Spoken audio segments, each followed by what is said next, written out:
समस्त जगताम् मधुकैटभारे वक्षो विहारिणि मनोहर दिव्यमूर्ते श्रीस्वामिनि श्रुत जनप्रियदानशीले श्रीवेङ्कटेश दयिते तव सुप्रभातम् तव सुप्रभातमरविन्दलोचने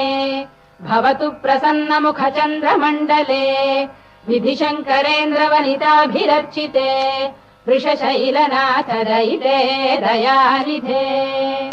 अत्र्यादि सप्तऋषयः समुपास्य सन्ध्याम्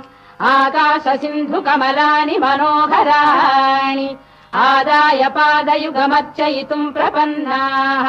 शेषाद्रिशेखर विभो तव सुप्रभातम् पञ्चाननाब्ज भव षण्मुख वासवाद्याः त्रैविक्रमादिचरितम् विबुधास्तुवन्ति भाषापतिः पठति वासर शुद्धिमा